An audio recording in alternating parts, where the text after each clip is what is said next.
శ్రీ సీతారామచంద్రస్వామి పరబ్రహ్మణ్యే నమ. ఆపదామపహత్తారం ధాతారం సర్వసంపదాం లోకాభిరామం శ్రీరామం భూయో భూయో నమామ్యం. భగవద్బంధులందరికీ కూడా సంక్రాంతి శుభాకాంక్షలు తెలియజేస్తూ ఈ రోజున మకర సంక్రాంతి. సూర్యుడు ధనస్సు రాశి నుంచి ధనస్సు రాశిలో ప్రవేశిస్తే ధనుస్ సంక్రమణం, మకర రాశిలో ప్రవేశిస్తే మకర సంక్రమణం, అదే మకర సంక్రాంతి. సౌరమానం ప్రకారం సూర్య భగవానుడు ప్రతి నెల ఒక్కొక్క రాశిలో ప్రవేశిస్తూ ఈ 12 రాశులన్నీ కూడా ప్రవేశిస్తూ ఉంటాడు.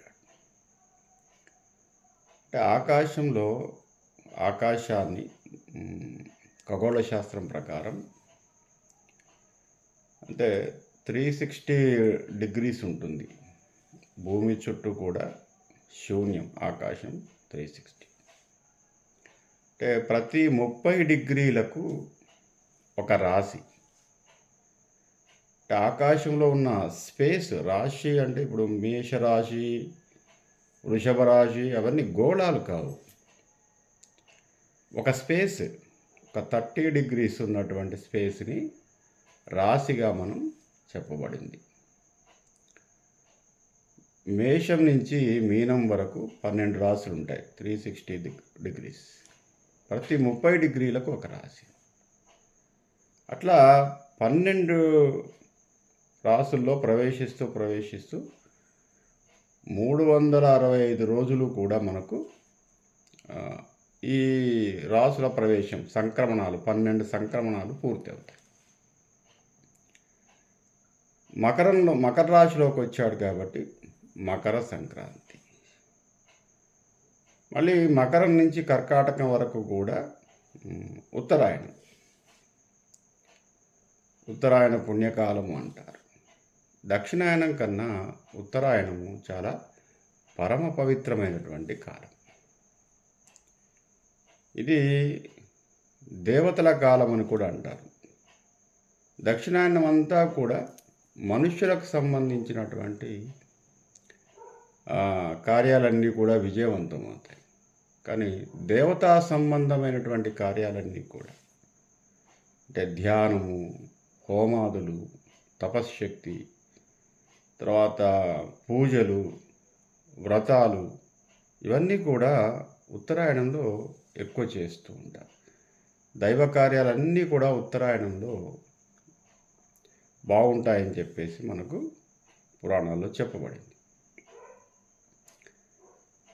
ఉత్తరాయణము అత్యంత పుణ్యకాలంగా మనకు మహాభారతంలో భీష్ముడు దక్షిణాయనంలో యుద్ధంలో ఓడిపోయి అంపశయ మీద, అంటే అర్జునుడు వేసినటువంటి బాణాలు, అంటే ఆయన పరమ పవిత్రమైనటువంటి దేహము భూమికి తాకవద్దు, తాకితే కొన్ని ఉపద్రవాలు వస్తాయని చెప్పేసి అంపశయ మీద పడుకుంటాడు. అప్పుడు అందరూ కూడా అరే ఇంత గొప్పవాడు దక్షిణాయనంలో మరణిస్తున్నాడే అని చెప్పేసి వాపోతున్న సమయంలో భీష్ముడు చెప్తారు, నేను ఉత్తరాయణం వచ్చేదాకా కూడా బ్రతికే ఉంటాను. నా యొక్క మరణము నా సంకల్పం ద్వారానే జరుగుతుంది. కాబట్టి నేను ఉత్తరాయణ పుణ్యకాలంలో మరణిస్తానని చెప్పేసి ఆయన ఉత్తరాయణ పుణ్యకాలం వచ్చే వరకు కూడా అంపశయ మీదనే ఉన్నాడు. ఎప్పుడైతే మకర సంక్రాంతి వచ్చేసిందో, ఉత్తరాయణంలోకి సూర్యభగవానుడు వచ్చేశాడో, అప్పుడు ఆయన ప్రాణాన్ని విడిచిపెట్టాడు. అట్లా ఉత్తరాయణంలో మరణం కూడా స్వర్గతుల్యము, స్వర్గానికి వెళతారని చెప్పేసి మనకు పురాణాలు చెబుతున్నాయి. అదేవిధంగా ఈ రోజున సంక్రాంతి పండగ యొక్క అధిష్టాన దేవత లక్ష్మీదేవి. అందుకే సంక్రాంతి లక్ష్మి అంటారు. ఈ రోజున సంక్రాంతి లక్ష్మీదేవిని ఆహ్వానిస్తూ మనం ఇంటి ముందు మంచి మంచి రంగవల్లుల్ని మనం ఏర్పాటు చేస్తాం. దాంట్లో ముఖ్యంగా ఈరోజు గోవు ముగ్గు, ఆవుని ముగ్గుగా వేయాలి. ఈ రోజున పరమ పవిత్రమైనది గోపూజ. ఆవుని పూజించడం అనేది పవిత్రమైనటువంటిది. ఎందుకంటే ముక్కోడి దేవతలందరూ కూడా ఆవులో నిక్షిప్తమై ఉంటారు. అందుకే గవా మంగేషు తిష్టంతి భువనాని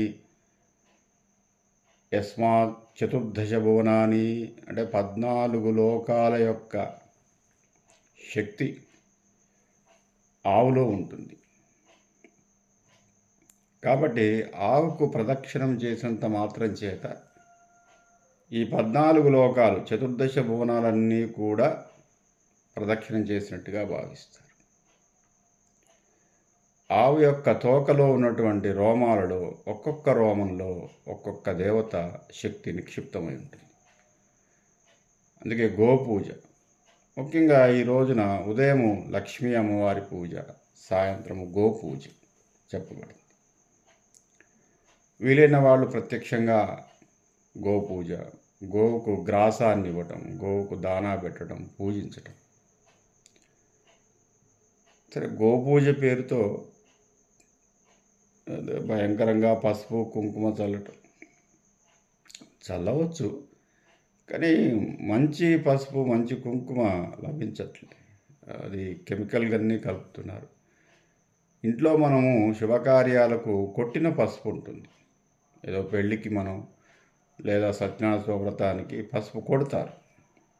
అట్లాంటి పసుపు ఏదైనా కొట్టిన పసుపు ఉన్నట్టయితే కొంచెం అట్లా గో అమ్మవారికి పసుపు రాసేసి కొంచెం కుంకుమ బొట్టు పెట్టేసి ఒక జలాన్ని ప్రోక్షణ చేసి, అంటే నీళ్ళతో మొత్తం కడగవద్దు, అట్లా చల్లటమే. నీళ్ళని చల్లేసి 3 ప్రదక్షిణాలు చేసి గోవుకు కావలసినటువంటి అది తినే గ్రాసమే పెట్టాలండి. చాలా వరకు ఏంటంటే మానవులు తినే అన్ని కూడా గోవుకు పెడుతున్నారు. అది కూడా అప్రశస్తం. గోవు ఏవైతే తింటుందో, ఏవైతే ఇష్టంగా దాని గ్రాసము, దాని ఆహారం ఏదైతే ఉందో, పచ్చగడ్డి కానీ ఏదో దానా కానీ అది పెట్టినట్టయితే ఆవు పటిష్టంగా ఉంటుంది, స్వచ్ఛమైన పాలను ఇస్తుంది. మనం తినే ఆహారము దానికి పెట్టడం వల్ల అది పాలు కలుషితమైపోతాయని చెప్పేసి కూడా ఒక అభిప్రాయం ఉంది. ఆవులో ప్రతిదీ కూడా పవిత్రమైంది. ముఖ్యంగా గోమయం యమునా సాక్షాత్, గోమూత్రం నర్మదా సదా, క్షీరం వ్యాసాంత గంగాయాం, కిం పవిత్రం అతఃపరః. అందుకే గోవులో ఉన్నటువంటి గోమయం యమునా సాక్షాత్, ఆవు యొక్క పేడ గోమయం యమునా నది వంటి పవిత్రమైనది. గోమూత్రం నర్మదా సదా, గోమూత్రము నర్మదా నదితో సమానం. క్షీరం వ్యాసాంత గంగాయ, ఆవు పాలు గంగా నది జలంతో పవిత్రమైంది. కిం పవిత్రం అతఃపరః, ఏది పవిత్రంగా లేదు గోవులో? అన్నీ పవిత్రమైనవి. సాక్షాత్ లక్ష్మీ అమ్మవారే గోమాత. కాబట్టి ఈ రోజున గోవుని పూజించటం అనేది చాలా ముఖ్యమైనటువంటి విషయం. పూర్వము ఒక భకుడు అనే ఒక ఋషి ఉన్నాడు. భకుడు అనే రాక్షసుడు మనకు తెలుసు, కానీ భకుడు అనే ఒక ఋషి ఉన్నాడు త్రేతాయుగం. ఆ ఋషికి ఏంటంటే ఇన్ని రోజులు తపస్సు చేయటం, అరే ఈ ఎప్పుడో 1000 సంవత్సరాలు ఒక తపస్సు చేస్తున్నారు, ఏదో 10,000 సంవత్సరాలు తపస్సు చేశాడని చెబుతున్నారు. ఇంకెవరో మహర్షి ఇన్ని సంవత్సరాలు తపస్సు చేయడం ఈలోపు చచ్చిపోతే ఇన్ని రోజులు బతుకుతామా అని చెప్పేసి ఆయనకు సంశయం కలిగి నారద మహర్షిని కలిశాడు. కలిసి, స్వామి, నేను ఇన్ని రోజులు తపస్సు చేయలేను, కానీ ఇన్ని రోజుల తప ఫలం నాకు కావాలి. ఏం చేస్తే 1000 సంవత్సరాలు తపస్సు చేస్తే ఫలితం వస్తుందో. పెద్ద పెద్ద ఋషులు ఉన్నారు కదా, వాళ్ళంతా తపస్సంపన్నులు. ఆ శక్తి నాకు కావాలంటే ఇంకా ప్రత్యామ్నాయం ఏమన్నా ఉందా? తపస్సు కాక తపశ్శక్తి నాకు రావాలి.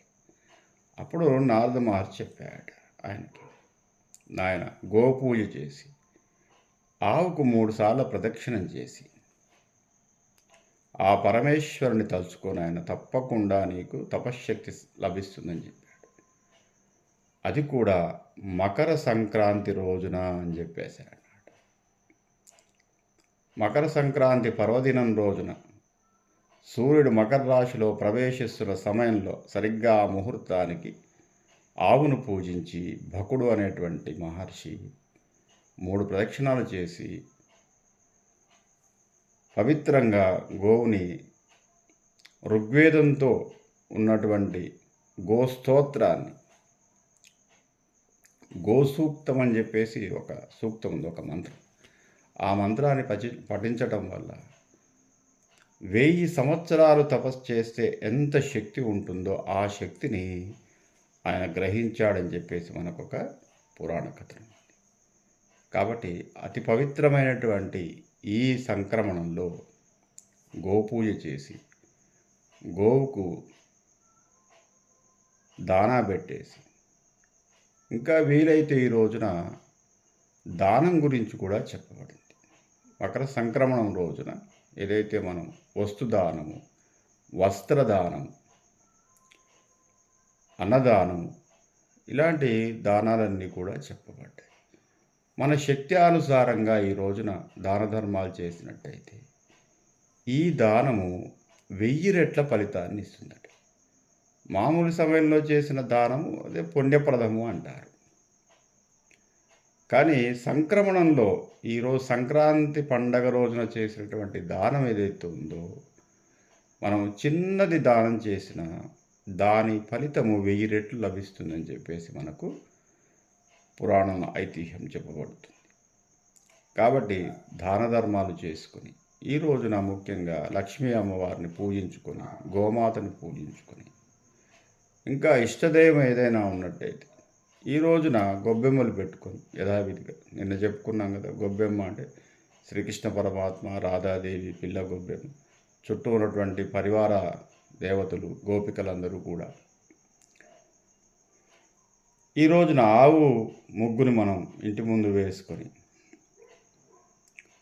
ఒకవేళ ఆవు దగ్గరికి వెళ్ళలేని వాళ్ళు ఆవు ముగ్గును వేసుకొని అక్కడ మనం పసుపు కుంకుమ వేసుకొని ఆవునుగా భావించి పూజించి లక్ష్మీ అమ్మవారిని ఆహ్వానం చేసి మన ఇంట్లోకి,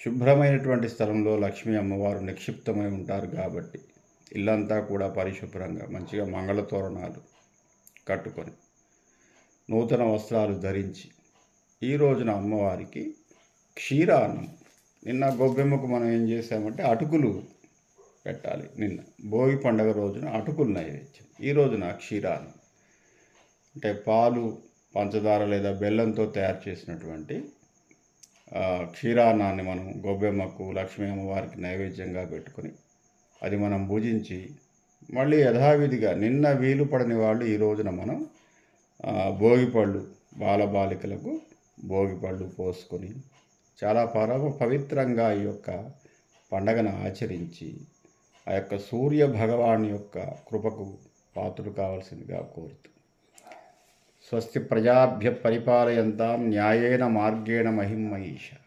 గోబ్రాహ్మణేభ్య శుభమస్తు నిత్యం, లోకా సమస్తా సుఖినో భవంతు. స్వస్తి.